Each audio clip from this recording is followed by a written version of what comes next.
Pemirsa Bali TV dimanapun Anda berada, saya Winata kembali menjumpai Anda dan kali ini dalam Bali Post Talk.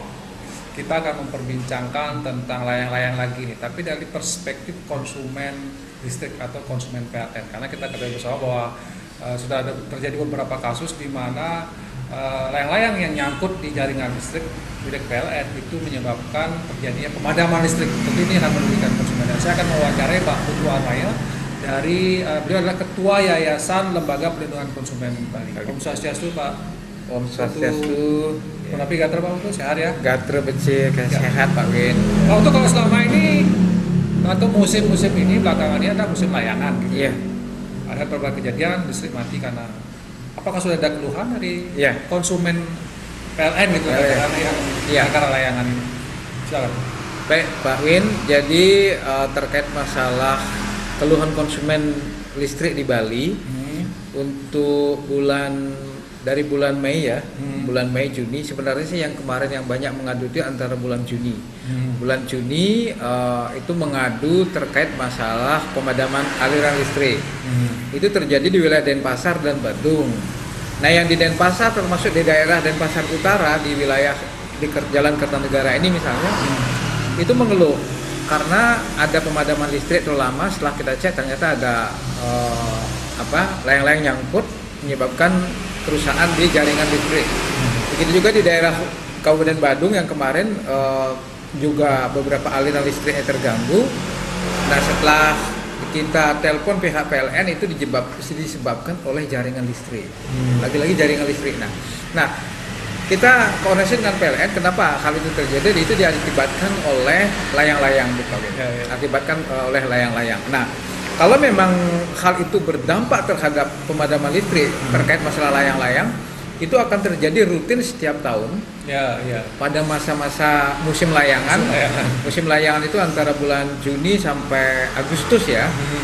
Itu akan terjadi musim layang-layang yang kita tahu saja. Banyak para penggemar layang-layang dari kalangan milenial menggemari layang-layang. Nah, yang menjadi persoalan nanti ke depan adalah bagaimana layang-layang ini ditata, diatur, para penghobi layangan bisa jalan. Tapi kalau tidak diatur, jelas ini akan merugikan banyak pihak. Bahkan ada yang meninggal Pak Win. Yang meninggal itu sudah diproses pidana. Kemudian yang menyangkut aliran listrik ini akan menyebabkan pemadaman. Ini juga kerugian buat konsumen. Nah, kedepannya kita menghimbau kepada para pihak, entah itu akan dilahirkan apakah mulai dari wali kota Denpasar atau Bupati Badung ataupun juga yang lain di Bali, apakah melalui gubernur, itu agar menata. Entah apa yang dibuatkan, apakah itu juga dibuatkan dalam bentuk peraturan wali kota atau gubernur, apapun itu, intinya agar ini ditata. Para penghobi layang-layang tetap jalan, tetapi ini ditata. Nah, bagaimana mekanismenya itu akan diatur itu Pak Win. Mungkin besarnya layang-layang di lokasi jangan sampai dekat dengan jaringan listrik, kemudian dekat keramaian, terutama di Denpasar. Kenapa di Denpasar? Karena Denpasar ini kan ibu kota yang mana padat penduduk. Padat penduduk yang mau tidak mau harus urgent dibuatkan pengaturannya Pak. Pengaturannya. Jadi ini persoalan begini Pak Putu. Kalau kita sepakat bahwa layang-layang ini kan hobi yang katakanlah dia hanya musiman, setahun paling 2 atau 3 bulan gitu ya. Tapi apakah ini perlu diatur dalam bentuk sebuah perda, pergub atau perwali gitu? Karena kan ada yang mengatakan nanti aja sudah musim layangan hilang, ya sudah akan tidak lagi ada orang melayangan dan tidak akan ada lagi gangguan-gangguan. Gimana pendapat Pak? Jadi menurut saya begini, kita memang melihat memang itu adalah musiman, tetapi kalau potensi yang diakibatkan sebenarnya menurut saya itu perlu diatur. Karena begini, walaupun itu katakanlah musimnya itu sampai 4 bulan ya, katakanlah paling lama 4 bulan misalnya, mau tidak mau ini juga harus diatur Pak. Karena begini, kalau sesuatu ini tanpa diatur, ini akan menjadi liar dia. Misalnya begini, mohon maaf, para penghobi layang kita berikan tempat ya, berikan ruang sehingga nanti dibuatkan aturan pada saat-saat musim layangan tiba nanti, mereka tahu nanti, mereka tahu di mana dia bermain, kemudian mereka di mana tidak boleh kan begitu. Nah sehingga kedepannya akan tertata dia. Apalagi Bali sebagai daerah pariwisata. Kemudian Denpasar karena ini sudah ada memakan korban juga Pak, memakan korban mungkin korban ditata jiwa, ya, korban jiwa mungkin ditata nanti terutama mohon maaf bagaimana agar layang-layang itu tidak membahayakan, misalnya karena terus terang dari benangnya itu kan juga berbahaya gitu ya. Nah itu semuanya mekanisme diatur. Nanti bagaimana misalnya persoalan mengaturnya, nah itu secara teknisnya tim lah yang ya.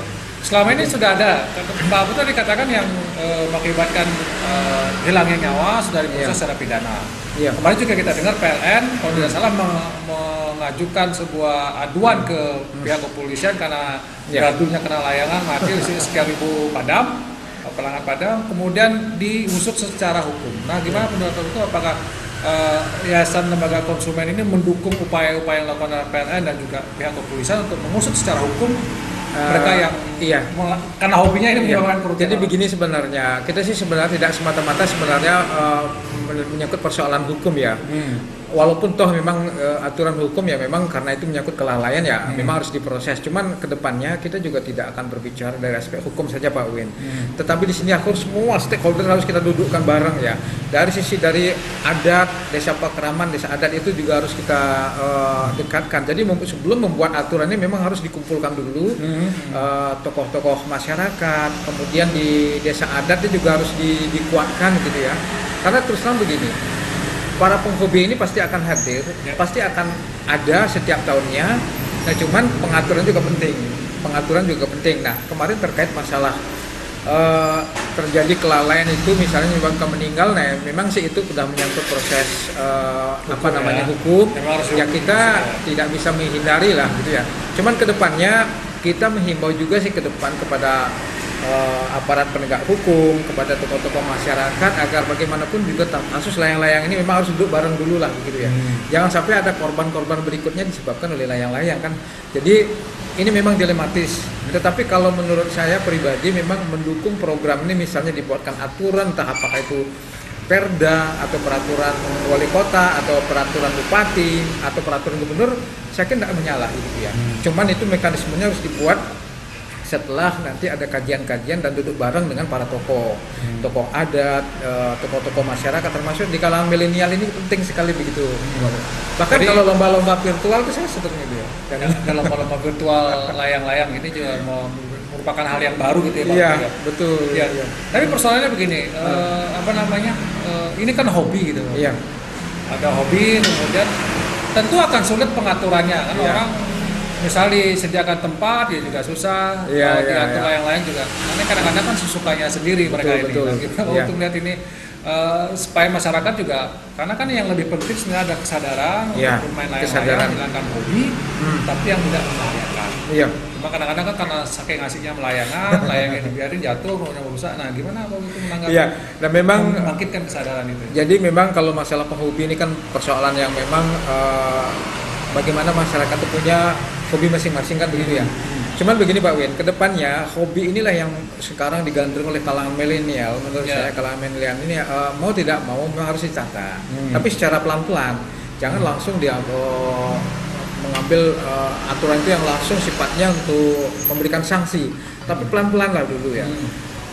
Misalnya contoh, di kalangan milenial ini sekarang sudah dijual layangan yang ukuran sudah gede, tapi kalau dia diterbangkan sebenarnya sih tidak membahayakan sebenarnya Pak. Selama hal itu dia misalnya tidak sampai menginapkan layang-layang gitu, misalnya menerbangkan gitu. Tapi kalau sampai menginapkan ukurannya besar, nah ini kan persoalan kalau malam itu kan anginnya. Tapi menurut saya, hobi itu penting, cuma nanti kedepannya secara pelan-pelan harus ditata Pak Win. Mungkin di Denpasar dulu menatanya, tapi kalau ditata itu kan tidak menghilangkan hobinya. Dia tidak menghilangkan hobinya, hanya menata saja. Mungkin area ini yang tidak boleh, kemudian besarnya layang-layang juga. Artinya yang tidak boleh itu hanya mungkin di luar jaringan listrik lah begitu ya. Jaringan listrik, mungkin ke tempat keramaian begitu ya. Artinya bahwa pengaturan tidak melarang hobi seseorang, tidak. Tetapi dia diatur, dia ditata. Mungkin ada area-area yang mungkin tidak boleh ya, tidak boleh. Nah itu setelah mendapatkan kajian di mana tidak boleh, itu kan mungkin para pihak lah yang ahli di bidang itu yang menentukan. Yang paling penting misalnya kalau yang tidak boleh ada jaringan listrik yang besar, kemudian di bandara, itu harus diatur. Betul. Tapi apakah perlu ada sanksi misalnya? Kalau aturan misalnya, kalau ini direspon misalnya Iya. ada aturan wali kota, aturan bupati, pergub atau perda nanti, apakah perlu ada sanksi-sanksi di situ? Atau Sanksi sekedar itu, himbauan saja? iya mungkin sanksi sih menurut saya kalau ada peraturan itu sanksinya sih mungkin tidak begitu terlalu keras ya mungkin ya. Sanksinya mungkin jangan terlalu keras. Hanya saja kalau sampai itu menyebabkan mungkin nyawa orang meninggal itu lain lagi ya orangnya. Oh jadi kalau misalnya ada Yang layang-layang kemudian menyebabkan orang meninggal, Enggak. kata tali ya tetap harus dihukum gitu disanksi ya. karena sanksinya beda lagi karena itu sudah masuk Kelalaian kelalaian menyebabkan. gitu ya. Tapi kalau menurut saya kalau sanksi dalam ini mungkin bisa saja mungkin sanksinya itu dari apakah ini diambil dari adatnya atau dari mana itu Pak Win ya. Terus saya tidak ahli di bidang itu. Mungkin itu mekanismenya Tapi seperti intinya apa? diatur Ada, gitu, Pak, ya? itu diatur ya. layang-layang apa? Hanya saja pengaturannya jangan terlalu keras ya karena ini menyangkut hobi seseorang. Cuman jangan sampai begitu Pak Win, kalau tidak ditata nanti akan menimbulkan proses-proses pidana seperti itu. Ya. Karena dia saking menyalurkan hobinya, dia menaikkan layang-layang sampai menginapkan gitu. Nah begitu menginapkan layang-layang begitu lama, anginnya malam sudah drop, jatuh dia. Gitu. Itu mengenai kapal PLN. Tapi yang menyangkut membahayakan masyarakat itu kan karena itu benangnya terlalu Ya, membahayakan. kalau sampai kena leher. Jadi intinya ditata Pak Win gitu. Baik. Ya. Mungkin tegas lagi Pak Utu di bagian akhir ini di talkshow Bali Pos ini kita akan coba Pak Utu yang menjadi penekanan mungkin kepada masyarakat, kepada pemerintah, stakeholder yang lain apa yang terkait dengan dari perspektif konsumen tentu ini ya. Iya. Karena kan Pak Utu dari lembaga perlindungan konsumen. Iya, dalam perspektif pelindungan konsumen kan begini. Kita ini kan dari pelindungan masyarakat, dari konsumen ya. Konsumen itu punya hak dia, punya hak untuk kenyamanan, keamanan, termasuk juga terkait masalah layanan listrik misalnya. Nah, artinya ketika misalnya masyarakat ingin mengkonsumsi listrik, kemudian padam disebabkan oleh layang-layang itu lagi, itu kan juga kerugian buat masyarakat konsumen ya. Nah artinya semua pihak harus saling menyadari, mungkin juga di sini mau tidak mau masalah layang-layang Pak Win memang harus peran pemerintah ini harus segera cepat tanggap sehingga dicarikan formulasi yang terbaik lah gitu ya. Tidak ada saling dirugikan Pak Win, sehingga ditata tidak ada yang saling dirugikan. Justru kalau dibiarkan hal-hal seperti ini ini akan menjadi bias jadinya begitu ya. Tapi kita mendorong memang terus terang untuk layang-layang itu karena penghobi. Di satu sisi kita dukung, cuman jangan sampai hal itu juga menyebabkan kerugian juga di satu sisi kepada masyarakat yang lain gitu. Baik, terima kasih Pak Utu atas Baik. waktunya. Ya. Dan mudah-mudahan ini mendapatkan respon. Ya walaupun ada juga mengatakan bahwa ya nanti musim layang-layang hilang ya sudah selesai orang main layang-layang. Tapi ketika ada musim layang-layang datang lagi di tahun depan, maka potensi kerugian-kerugian yang ada oleh konsumen PLN ini juga akan menjadi semakin besar, membahayakan nyawa orang juga akan besar. Mudah-mudahan ada respon yang cukup signifikan, tidak menganggap masalah layang-layang ini hanya sekedar hobi yang sepele, tapi ada potensi-potensi bahaya yang harus diantisipasi. Perlu diatur. Nah, bentuknya seperti apa. Demikian bagi Post Talk kali ini saya ucapkan terima kasih. Sampai jumpa di Bali Post Talk.